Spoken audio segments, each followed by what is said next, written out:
Hello friends, मैं हूँ doctor Thackeray और आज मैं आपसे शेयर कर रही हूँ the investigations of diabetes and their diet, some tips on diet.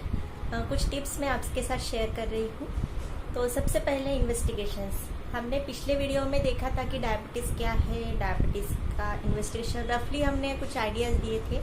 अभी हम थोड़ा डिटेल इन्वेस्टिगेशंस में और डाइट की टिप्स पे ये वीडियो शेयर कर रही हूँ। तो इन्वेस्टिगेशंस में डायबिटीज़ में सबसे पहले इन्वेस्टिगेशन जो सबको पता है और जनरली किया जाता है, first investigation is blood sugar test, जिसमें फास्टिंग और पीपी यानी खाली पेट शुगर की जाती है और खाने के बाद में शुगर टेस्टिंग किया जाता है। तो खाली पेट जो शुगर की जाती है उसका नॉर्मल रेंज है 80 to 100 और खाने के बाद में जो शुगर टेस्टिंग होती है उसका नॉर्मल रेंज है 120 to 140। यानी अगर आपका शुगर लेवल फास्टिंग में 100 से ज़्यादा है तो आप डायबिटीज़ या प्री डायबिटीज़ कहलाएंगे, और अगर पीपी यानी खाने के बाद में आपका शुगर 140 से ज़्यादा है तो आप डायबिटीज़ कहलाएंगे। तो खाने के बाद में जो टेस्टिंग की जाती है वो 2 आवर्स एग्जैक्टली 2 आवर्स के बाद में की जाती है। उसके बाद में जो नेक्स्ट टेस्ट आती है उसे HbA1c कहा जाता है, जो हमारी बॉडी के 3 महीने का शुगर लेवल। ये टेस्ट भी खाली पेट की जाती है या खाने के बाद में भी ये कर सकते हैं। ये टेस्ट का नॉर्मल रेंज है below 6 is normal and above 6 to 6.4 is pre-diabetic and above 6.4 is diabetic।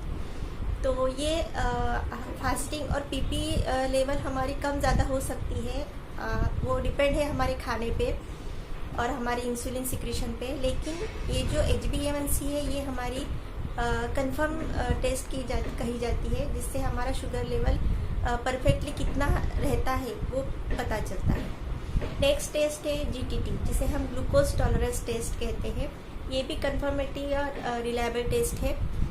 इस टेस्ट में आपको फास्टिंग यानी खाली पेट का शुगर टेस्ट किया जाता है। उसके बाद में 75 ग्राम शुगर ग्लूकोज आपको दी जाती है और उसके बाद में 2 आवर्स आफ्टर टेकिंग ग्लूकोज आपका शुगर लेवल टेस्ट किया जाता है। ये भी कंफर्मेटिव रिलायबल टेस्ट है। नेक्स्ट टेस्ट है फास्टिंग इंसुलिन। ये भी खाली पेट की जाती है।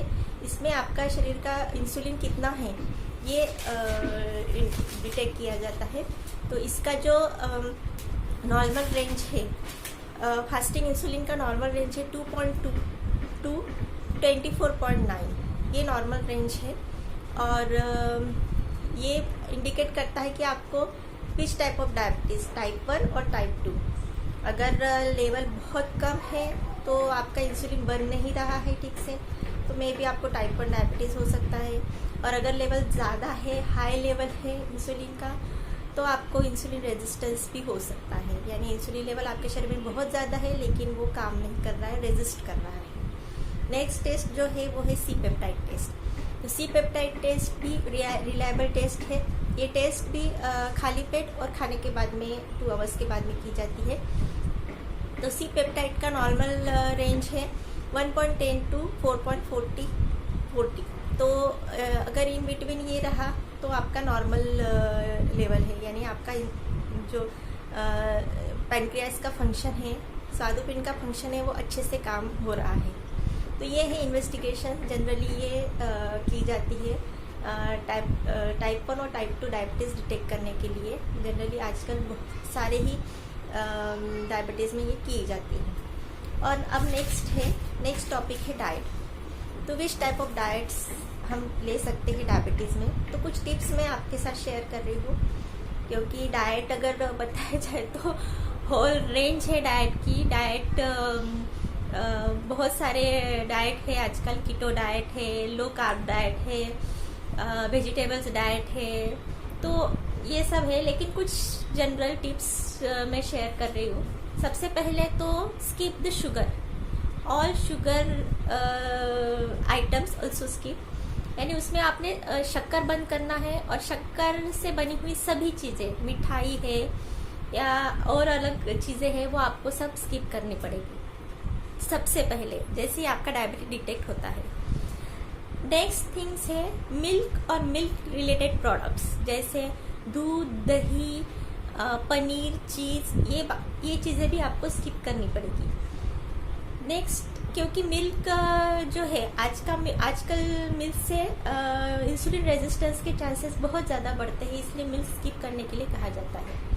नेक्स्ट है लो कार्ब डाइट, यानी जो भी ग्रेन्स है जैसे गेहूँ, चावल, मिलेट्स या जवार है, बहुत सारी जो ग्रेन्स है उनमें हाई कार्ब्स रहता है, कार्बोहाइड्रेट लेवल 71-64 प्लस रहते हैं, तो उनसे भी शुगर लेवल हाई होती है। तो वो आप, ऐसा नहीं है कि आप पूरा स्किप कीजिए, लेकिन आप लेंगे तो वो कम मात्रा में लेंगे, या फिर आप उसको डिस्ट्रीब्यूट करेंगे। जैसे अगर आप लंच में 2 रोटी खाते हैं तो आप एक ही खाएंगे, फिर 3-4 घंटे के बाद में 1 रोटी खाएंगे, ऐसा आप या लंच में आप 1 रोटी खाएंगे, ऐसा स्किप करेंगे।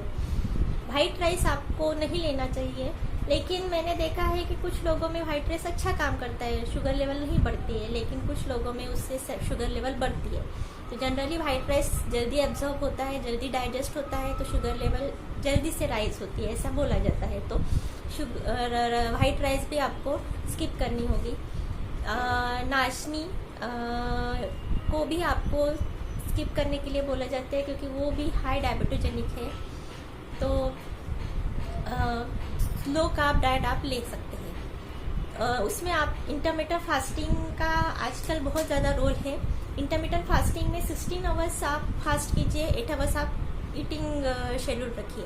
जैसे अगर आपने शाम को 6 बजे आपने खाना खाया हो, तो आप सुबह 10 बजे तक आप खाना खा सकते हैं, या रात को 8 बजे खाना खाया तो 12 बजे तक आप कुछ मत खाइए। यानी रात के 8 बजे से सुबह के 12 बजे तक आपको फास्टिंग रहना है, पानी के अलावा कुछ भी लेना नहीं है। तो ये आपका, आप नट्स ले सकते हैं, पर वो भी नहीं लिया तो आपका जो रीजनरेटिव सिस्टम है, रीजनरेटिव सिस्टम है बॉडी का, वो अच्छे से काम करेगा, टॉक्सिन्स बाहर निकलेंगे, तो आपका डायबिटिक रिवर्सल में बहुत ज़्यादा हेल्प होता है।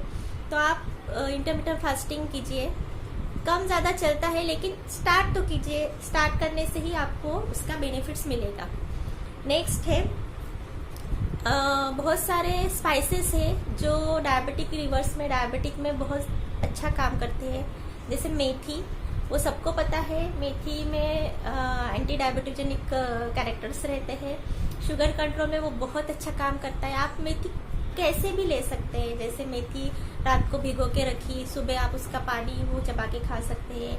मेथी आप आपके खाने में ऐड कर सकते हैं, मेथी का अचार बना सकते हैं। मेथी हर टाइप से, या फिर पाउडर फॉर्म में भी आप ले सकते हैं। देन सिनामोन, दालचीनी, ये भी आपके डायबिटिक कंट्रोल में बहुत अच्छा रोल प्ले करती है। आप इसे भी आप खाने में, जूसेस में कैसे भी ले सकते हैं। नेक्स्ट है ब्लैक पेपर, ये भी अच्छा काम करती है, इसे भी आप रेगुलरली यूज़ कीजिए। कड़ी पत्ता, लेमन, ये भी डायबिटिक में बहुत अच्छा काम करते हैं। सबसे ज़्यादा इम्पोर्टेंट डायबिटिक में डाइट में जो लेते हैं वो है वेजिटेबल्स, यानी सैलड। सैलड बहुत जनों को बिल्कुल पसंद नहीं, और बहुत जनों को बहुत पसंद है। तो सैलड आप हर तरह से ले सकते हैं, आप बॉईल करके ले सकते हैं, कच्चा खा सकते हैं, जैसे आपको डाइजेस्ट होता है उस टाइप से आप सैलड आपके डाइट में इंक्लूड कर सकते हैं। यानी कहा जाता है कि अगर आप 1 रोटी लेते हैं तो 1 कटोरी आपका सैलड होना ही चाहिए। 2 कटोरी लेते हैं तो 2 कटोरी सैलड्स आपका होना चाहिए। सैलड्स में बहुत सारी चीज़ें हैं, सिर्फ पोटैटो, बीट, इसे छोड़ के आप हर टाइप का सैलड्स खा सकते हैं। इसमें पालक है, मेथी है, कैबेज है, कुकुम्बर है, कैरेट भी आपको कम मात्रा में लेना है, वो भी स्वीट रहता है तो वो ले सकते हैं, लेकिन कम मात्रा में लीजिए। टमाटर है, ये आप अच्छे से खा सकते हैं, इससे भी आपका डायबिटिक कंट्रोल बहुत अच्छे से होता है। कहा जाता है कि आप ब्रेकफास्ट, लंच खाने में Apple cedar vinegar lukewarm water में लेना बहुत जरूरी है। इससे भी आपका डायबिटीज बहुत अच्छे से कंट्रोल होता है। यानी आपकी fasting sugar level diet tips है जो बहुत ही शॉर्ट में मैंने आपसे शेयर किए हैं। जितना आप हो सके उसे आप फॉलो कीजिए। आप देखेंगे 1 मंथ में आपकी शुगर में बहुत ज्यादा फर्क होता है। लेकिन ये सब चीजें करते वक्त आपकी शुगर रेगुलरली चेकिंग भी जरूरी है। अगर आप गोली लेते हैं, इंसुलिन लेते हैं और आप ये सब डाइट फॉलो करते हैं और आपका शुगर लेवल अगर कम आ गया तो आपको लो शुगर का भी प्रॉब्लम्स हो सकता है। तो मेरी एडवाइस है कि आप ये सब करते वक्त शुगर लेवल टेस्ट करना बहुत जरूरी है और अपने डॉक्टर से सलाह भी लेना बहुत जरूरी है अलॉन्ग विथ, क्योंकि आपकी मेडिसिन, अगर आपका शुगर लेवल कम होता है तो आपको मेडिसिन भी आपकी रिड्यूस करनी पड़ेगी, इंसुलिन डोज भी आपका रिड्यूस करना पड़ेगा। तो ये सब चीजें हैं जो डायबिटीज में बहुत ज्यादा फायदेमंद है, डायबिटीज कंट्रोल में बहुत ज्यादा फायदेमंद है। आप ऐसा कुछ नहीं है कि टोटली करिए, लेकिन स्टार्ट कीजिए, हो सकता है इससे आपका शुगर लेवल कंट्रोल हो जाए और आपको ये फायदेमंद हो जाए। तो बस इतना ही आज के वीडियो में डायबिटीज के बारे में। अगर आपको डायबिटीज के बारे में और कुछ क्वेश्चंस पूछने हैं तो मुझे कमेंट सेक्शन में लिख के बताइए, मैं आपको उसका वीडियो जल्द ही दूंगी। और अगर आपको ये वीडियो अच्छा लगा है तो प्लीज सब्सक्राइब कीजिए, लाइक बटन हिट कीजिए और बेल बटन हिट कीजिए और मेरे चैनल को लाइक जरूर कीजिए और हाँ, शेयर जरूर कीजिए ताकि और लोगों को भी थोड़ी फार जानकारी डायबिटीज के बारे में हो सके। Thank you.